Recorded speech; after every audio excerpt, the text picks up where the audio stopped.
آگے پارٹی میں سب سے پہلے بتایا ہے کہ اس طرح سے ان کو آفر ہوئی ہے اور اس کو پھر دوبارہ جو ہے وہ ان کی جرت نہیں ہوئی کہ وہ ان تک جو ہے وہ جا سکیں.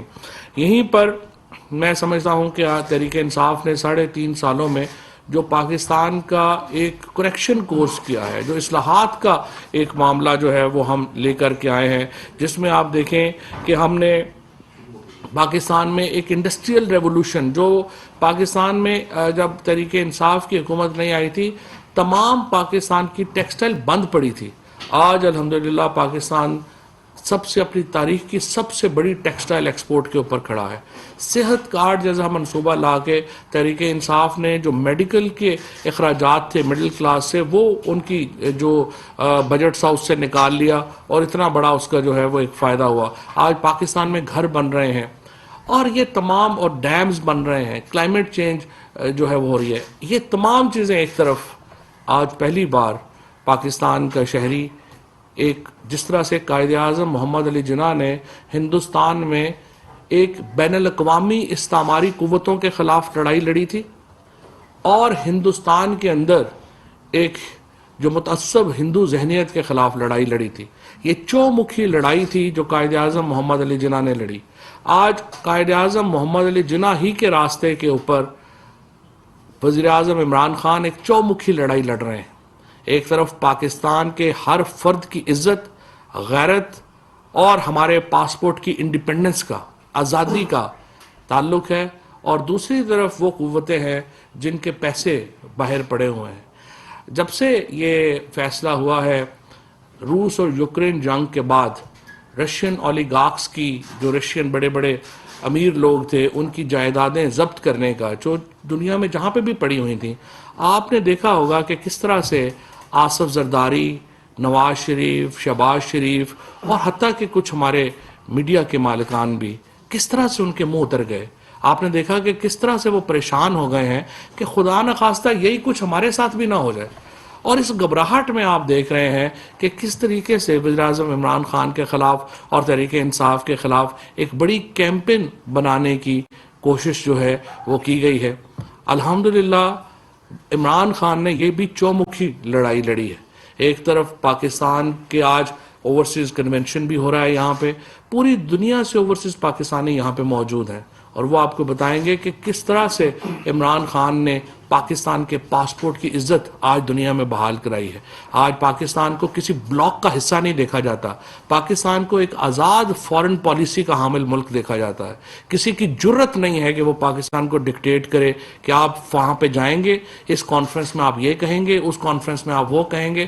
یہ صرف وزیر اعظم عمران خان کی ایک پالیسی کا نتیجہ ہے کہ آج پورا پاکستانی، ہر پاکستانی جو ہے وہ فخر سے یہ کہہ سکتا ہے کہ ہم اپنے فیصلوں میں آزاد ہیں، اور اس کے لیے کوئی بھی قیمت ہو ہم دینے کو تیار ہیں. آزادی ہی کا کیا فائدہ اگر ہم آزاد سٹینڈ ہی نہ لے سکیں.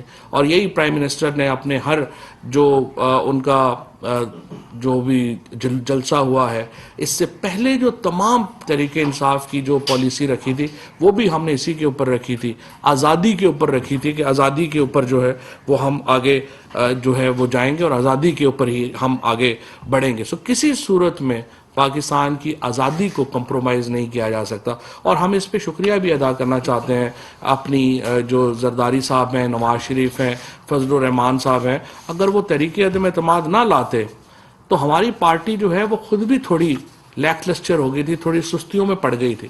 لیکن ہمیں یہ موقع ملا کہ ہم اس موو کے بعد انہوں نے ایک سوئے ہوئے شیر کو جگا دیا ہے، اور آج تحریک انصاف کا جو کارکن جو گھروں میں بیٹھا ہوا تھا وہ آج وزیر اعظم عمران خان کی کال کے اوپر اس طرح سے باہر نکلا ہے جس کی کوئی مثال نہیں ملتی. اور اسی لیے میں یہ کہتا ہوں، میں چیلنج کرتا ہوں نون لیگ کو، پیپلز پارٹی کو، JUI کو، عمران خان کے مقابلے کا 1/3 جلسہ کر کے ہی دکھا دیں. ایک عوامی ریفرینڈم کا ہی پتہ چل جائے گا، آپ کو بھی پتہ چل جائے گا کہ آپ کس حیثیت میں اور کہاں کے اوپر کھڑے ہیں. آج کے اجلاس میں جو حکمت عملی ہے اس کے حوالے سے بھی گفتگو ہی ہے. اجلاس زیادہ تر اراکین جو ہیں ان کی خواہش ہے کہ اجلاس جو ہے وہ جلد بلایا جانا چاہیے، اور ہمارا ماننا بھی یہی ہے. اب پاکستان کے اندر اس وقت OIC کانفرنس ہونے جا رہی ہے، آپ کو معلوم ہے. 21, 22 اور 23 یہ 3 تاریخیں جو ہیں وہ پاکستان میں اہم ہیں. تقریباً 47 کے قریب وزرائے خارجہ جو ہیں وہ اب تک کنفرم کر چکے ہیں اپنی پارٹیسپیشن اس اجلاس میں. فیصلہ جو ہے وہ بہرحال اسپیکر صاحب نے کرنا ہے، اور ہم یہ چاہتے ہیں کہ اس طرح کا شیڈیول بنایا جائے کہ یہ جو OIC کا اجلاس ہے اس کو جو ہے وہ اجلاس جو ہے وہ کلیش نہ کرے. آگے پہلے کر لیں بعد میں کر لیں، لیکن اس طرح کا ہو کہ یہ اجلاس جو ہے وہ OIC کا اس کو جو ہے وہ کلیش جو ہے وہ نہیں ہونا چاہیے، اور اس کے اوپر اسپیکر صاحب بہرحال بات کریں گے. اور آخری بات میں آپ کو یہاں پہ یہ بتا دوں کہ عمران خان جو ہیں وہ پہلے بھی کبھی نہ کبھی کو بلیک میل ہوئے ہیں، نہ ہی PTI کبھی بلیک میل ہوئی ہے. ہم اپنی تمام تر قوت سے عمران خان کے پیچھے کھڑے ہیں، اور عمران خان کے پاس بھی جو فارمولا ہے، میں آپ کو یہ بتا دوں کہ اس کے بعد اپوزیشن کو ہاتھ ملتے ہوئے آپ دیکھیں گے، ان کو سمجھ نہیں آئے گی کہ ہمارے ساتھ ہوا کیا ہے. انشاءاللہ تعالی ہم اس کی جو قانونی جو حکمت عملی ہے وہ بھی ہمارے پاس ہے، سارے تاش کے سارے پتے ہمارے پاس ہیں.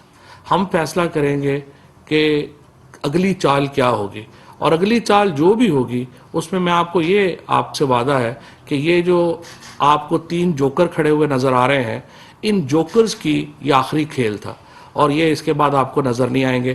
اب میں آپ کے سوالات کے جواب لوں گا. اس سے پہلے میں عامر کیانی صاحب سے گزارش کروں گا کہ جو پاکستان کی تاریخ کا سب سے بڑا جلسہ ہونے جا رہا ہے ڈی چوک میں، اس کا کچھ جو اس کی حیت ہے، نوعیت ہے، وہ ذرا لوگوں کے سامنے رکھ دیں، اور تاکہ لوگ اس کے مطابق جو ہے وہ آگے چل سکیں. بسم اللہ الرحمن الرحیم. جی کور کمیٹی کا تو سارا جو حال احوال تھا وہ اپنا منسٹر صاحب نے بتا دیا. اب جو اس میں سب سے بڑا فیصلہ ہوا ہے وہ جو PM صاحب آلریڈی اناؤنس کر چکے ہیں، اس میں انشاءاللہ تعالی وہ ڈی چوک کا جلسہ ہے جو ایک تاریخ ساز جلسہ ہوگا. اور انشاءاللہ ایون کہ ہم نے آج تک جو جلسے 26 سال کے سفر میں طے کیے ہیں، اس میں سب سے بڑا انشاءاللہ یہ جلسہ ہونے جا رہا ہے. اس میں ہم ایکسپیکٹ بھی کر رہے ہیں، اور انشاءاللہ جس طرح ہمیں رسپانس آ رہا ہے، جو یہ ان جو اپوزیشن کی جو انہوں نے حرکتیں کی ہیں، اس کے بعد جو لوگوں کے اندر ریئیکشن ہے، اس پہ انشاءاللہ تعالیٰ تقریباً 1,10,00,000 کا انشاءاللہ تعالیٰ ہم ایکسپیکٹ کریں کہ لوگ اس میں آئیں گے. اور یہ تاریخ کا سب سے بڑا جلسہ ہونے جا رہا ہے، اور اس میں انشاءاللہ یہ ڈٹرمن کرے گا پاکستان کی آئندہ آنے والی سیاست کو بھی، اور انشاءاللہ ہمارے چیئرمین کی جو آزاد خارجہ پالیسی ہے اس کو بھی ڈٹرمن کرے گا انشاءاللہ. آپ دیکھیں گے. اور یہ ابھی تاریخ کا تعین پرائم منسٹر صاحب نے کرنا ہے، کس وقت کرنا ہے، لیکن اس سے پہلے جو اس کے معاملات ہیں وہ ہم نے ساری طے کر لی ہیں. تمام پاکستان سے لوگ انشاءاللہ یہاں آئیں گے.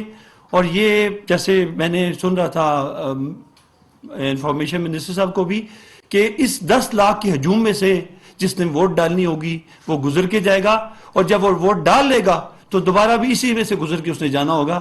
تو لہٰذا اپنی پیٹیاں کس لیں، اور انشاءاللہ تعالیٰ آپ دیکھیں گے یہ تاریخ کا وہ جلسہ ہوگا جس کی مثال پاکستان میں پہلے کبھی نہیں ملی انشاءاللہ. آپ آج بڑے کانفیڈنٹ نظر آ رہے ہیں، اور لگتا ہے کہ وہ جو وزیر اعظم کے پاس فارمولہ ہے وہ آپ تک بھی پہنچ گیا ہے. سر ایک تو اس وقت جو سچویشن ہے، ہر طرف جمود ہے، 4 دفعہ کابینہ کا اجلاس ملتوی ہو چکا ہے سر سنیں، اور ہر بندہ یہ سوال کر رہا ہے پورے ملک میں کہ ظاہر ہے کہ حکومت کا کیا مستقبل ہے. اب یہ فارمولہ بھی آپ تک پہنچ گیا ہے اور حکومت کے پاس ظاہر ہے، اور آپ کانفیڈنٹ بھی لگ رہے ہیں، تو یہ اجلاس جلد بلا کر یہ فوراً یہ کیوں نہیں کر دیتے؟ کیونکہ ایک صحیح ہم نے تو یہی کہا ہے. آج زیادہ تر جو دیکھیں اجلاس حکومت نے نہیں بلانا، اجلاس جو ہے بنانا ہے قومی اسمبلی کے اسپیکر نے. قومی اسمبلی کے اسپیکر کے نے ابھی جو فارن آفس ہے ان سے ظاہر ہے وہ اپنا ان پٹ لے رہے ہیں، جو اسلامک آئیڈیالوجی کونسل کا معاملہ ہو رہا ہے. اس کے بعد جو دوسرے ان کے ایشو، کیونکہ یہ OIC کا اجلاس ہو بھی آپ کو پتہ ہے پارلیمنٹ میں رہا، تو وہ ان کے اپنے انتظامات ہیں. ہم بہرحال یہی چاہتے ہیں کہ جلد از جلد اجلاس جو ہے وہ ہونا چاہیے. سر موجودہ سیاسی صورتحال میں جو اتحادی جماعتیں وہ بڑا اہمیت کا کردار ادا کر رہی ہیں. اس حوالے سے آپ کی پہلے بھی اتحادی جماعتوں کے ساتھ ملاقات ہوئی، تو کاف لیگ یا دیگر جماعتوں کے ساتھ آپ کی کوئی ملاقات یا ان کے ساتھ رابطوں کا کوئی سلسلہ ہے؟ چودھری شجاعت صاحب جو ہیں وزیر اعظم، ان کو بالکل اپنے بھائیوں کی طرح سمجھتے ہیں، اور وزیر اعظم کا بہت اس بات کے اوپر مونس الہی صاحب سے ان کی 2 ملاقاتیں 1 on 1 ہو چکی ہیں.